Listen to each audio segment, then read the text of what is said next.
Okay, we're back. Man, so much snow. I must be allergic to snow because as soon as it starts snowing, you get clogged up. Allergies. Holy mackerel. Okay, so, had to resist the urge to watch this Bernardo Kastrup and Susan Schneider heated exchange that what they're trying to force on me.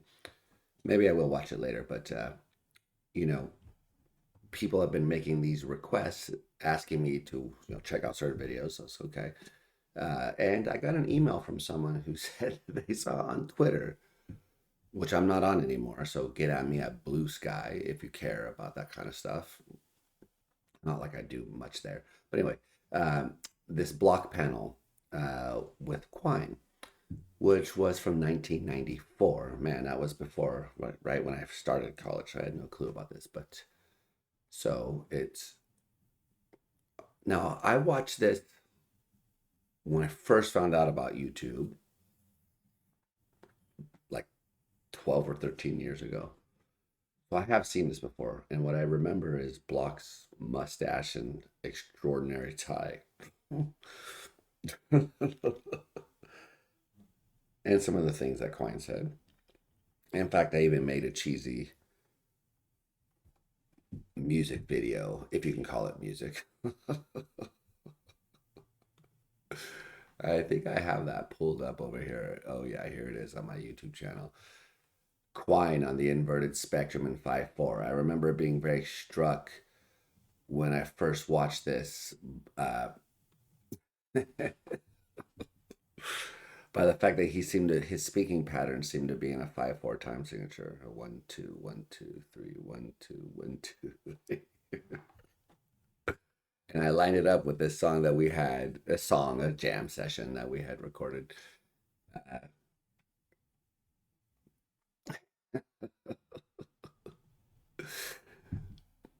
I'm not going to play it, obviously, but the dedicated can find it. I believe, is it even public on my channel? I don't know, but it's just a jam session that we happen to record that was in 5-4. It seemed to me like Block's speaking pattern lined up, so I put it over. It does amazingly line up, I think.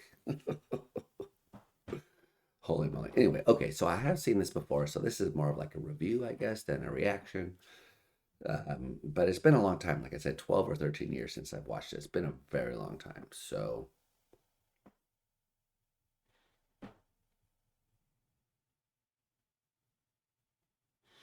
let's do it. I was thinking of something. Anyway, okay. Ned Block, professor of philosophy and chairman of the philosophy department at the Massachusetts Institute of Technology, is our guest panelist. He specializes in philosophy of science, philosophy of mind, and philosophy of psychology. And his main area of current study, he says, is what we can learn about consciousness from neuropsychology. He has published widely in his fields, and his books include The IQ Controversy, which he co-edited with Richard Dworkin, Imagery, and the 2 volumes of readings in philosophy of psychology, which he edited. Hmm. In I this didn't know about the IQ thing. I mean, I know he talks about this stuff a lot in the bell curve he wrote about, but okay, I didn't know he had edited a book on this. Cool. program, Professor Quine is questioned about his views on some of the major topics in philosophy of mind. His linguistic behaviorism is carefully examined and compared with programs in linguistics and neuroscience, and he gives his opinions on the field of cognitive science. The program can 1994, cognitive science would have just been started. This was blissfully before David Chalmers storming into the scene with his conscious mind and the hard problem and all that stuff. So it should be interesting. I mean, Quine died around 2000 or something like that, so he must have known about the hard problem. I wonder what he did. He want to get at him about that? concludes with Quine's views on the topics of mental causation and consciousness. We now join the discussion in Cambridge, Massachusetts. Joining Professor Quine for this discussion are Ned Block, Professor of Philosophy at the Massachusetts There's that tie. Bold tie. And the mustache. Okay, so Ned is currently at NYU. I'm hoping to have him on Consciousness Live in the relative near future. Obviously, people who know me know that I'm very influenced by his work. So that's cool to have him back in the day talking to Quine. Institute of Technology. Paul Horrich, Professor of Philosophy at the Massachusetts Institute of Technology. Paul is also at NYU currently, and he was at the Graduate Center for, I don't know, a year, 2 years. That's kind of a typical pattern. People come to the Graduate Center and then go somewhere else. Well, let's not discuss that, shall we, guys? So Paul was there, Horwich. I had at least 2 classes with him. He's a real nice guy, very interesting philosopher, I would say. I never really vibed with deflationism, generally speaking, but I thought Paul was cool. I thought he's an interesting guy with very interesting arguments. So should we hear? And Martin Davies, wild reader in mental philosophy at Oxford University. And Martin Davies was also at the Grad Center. When I first got there, he was there. I think he was only there as a visiting, I don't know. So he came once a semester or something like that out of the year. I forget. But I definitely had classes with him as well.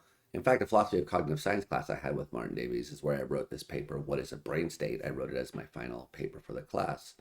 And then after a lot of work redoing it, got it published. That was my first publication. So these are some smart philosophers, very interesting. And then the star of the show, of course. Block, can you start the discussion off? Where's Yes. Quine? Professor Quine, I'd like to ask you about... They don't even introduce Quine. All right, so we're supposed to already know who Quine is. Off. Yes. Professor Quine, I'd like to ask you about some remarks. Whoa, I just now noticed the part in Block's hair is hardcore, man. Whoa. The first time I was floored by this tie, which I don't even really know what's on here this much. I could get into this style right here, man. We should bring this back. This is classic 90s. Actually 94, so this is probably a hangover from the 80s. Okay, I gotta be less. Let's go, philosophy.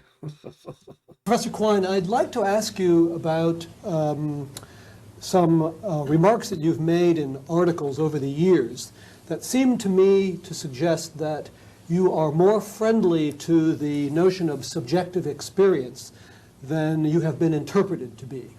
I think specifically of some remarks you made in a reply to Leveson in a volume of your work and criticisms, in which you say explicitly that you are more friendly to introspection than some think, and you speak. So this is going to be a good question because a lot of times Quine gets painted as this really hardcore behaviorist. Whereas I think the more nuanced picture is that Quine saw behaviorism as the kind of legit psychology of his day, and so appealed to it often because people took it seriously, and he was like, look how far you can get by just doing the empirical stuff, and here are some of the issues that come up philosophically when you do this stuff about translation, blah, blah, blah. So I think pointing out that Quine was not a radical behaviorist who denied that there was any kind of internal states like subjective experience is an important point, often missed. Favorably of giving some scientific understanding of what you call qualia and raw fields.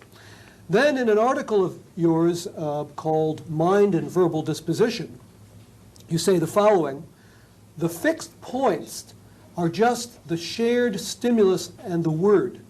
The ideas in between are as may be and may vary as they please, so long as the external stimulus in question stays paired up with the word in question for all concerned. You go on to illustrate this with a fantasy that is often called the inverted spectrum hypothesis. The idea that perhaps things we both call red look to you the way things we both call green look to me. That is, as you put it, quote, that I see things in colors opposite to those in which you see the things. You conclude that, quote, for communication it is a matter of indifference. Would I be right in interpreting you as saying that an inverted spectrum is perhaps possible, but that it doesn't matter for communication so long as the input-output relations are unaffected. It's so interesting. The inverted spectrum, This is the part where I sampled for that ridiculous song. So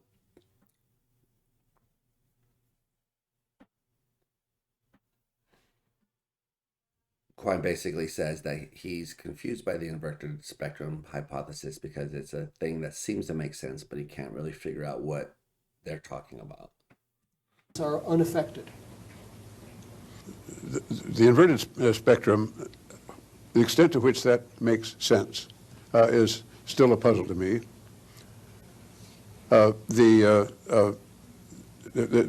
free reference to ideas in the passage that you read, that's a matter of, for the sake of argument, giving the reader the full freedom of his traditional subjective, mentalistic concepts, uncritically that is, in order to make the point that that doesn't matter. All those things and the issues concerning them are irrelevant to the linguistic side of assessing communication. Then, as for... So that sounds like a yes to Block's question, right? It sounds like what he's saying is, yeah, it doesn't really matter. You can play those games if you want, but it's not going to change anything that mattered to him at the time, which is talking about how people communicate with them using the words. What status to give introspective data?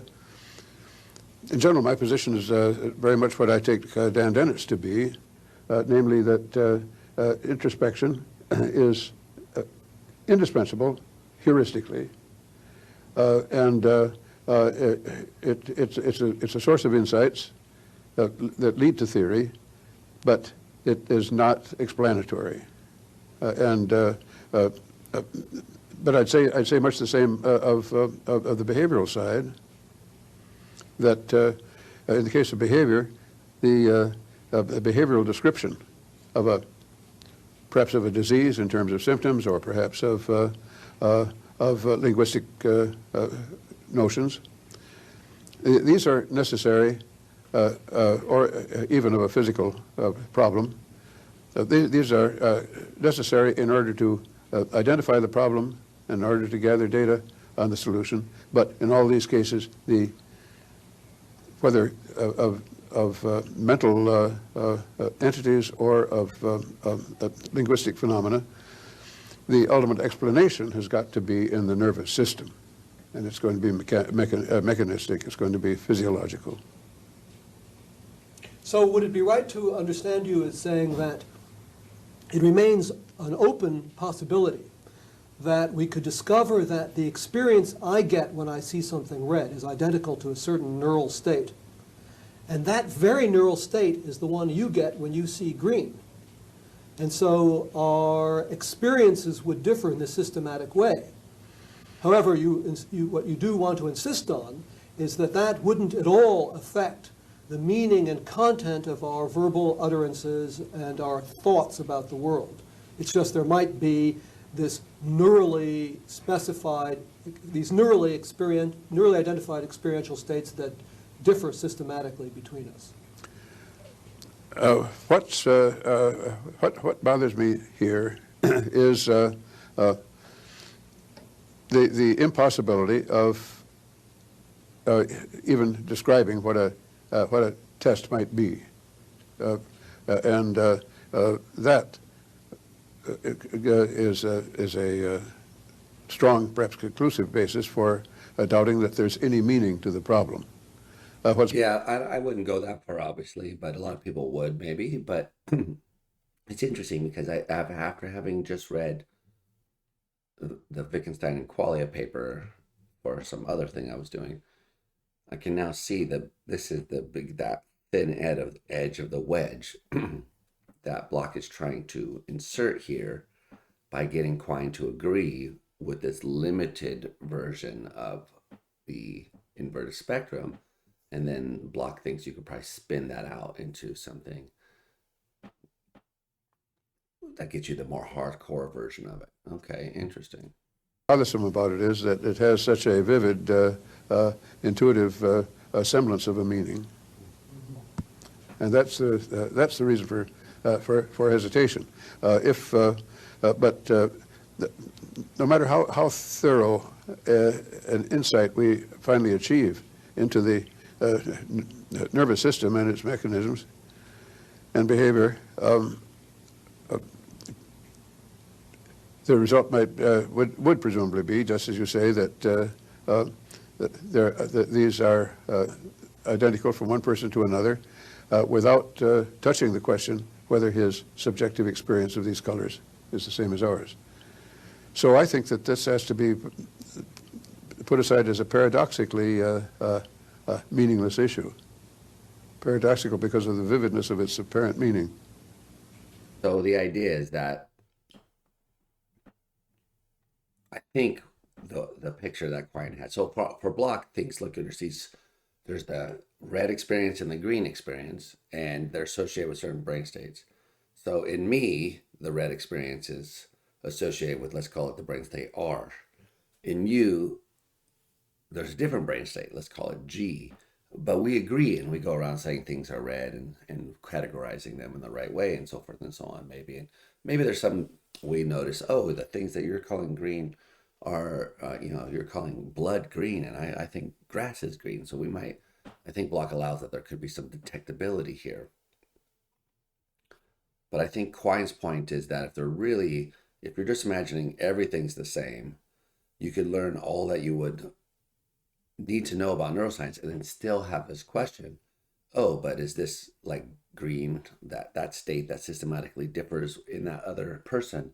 Is it like what you would call green or like what you would call red, given that the way the stereo is set up? He thinks that's a paradoxically meaningless question. So I guess I don't see how it's meaningless. If you really insist that there has to be some empirical way to differentiate them, that I can see why you would come to the conclusion that it doesn't have any meaning. But I wouldn't go that far. And I think that's pretty far to go, actually. I see. Well, let me follow that with another question that is similar in that it has to do with the relation between behaviorism and physicalism in the sense of the physiological identification of mental states. Okay, so since that's a separate question,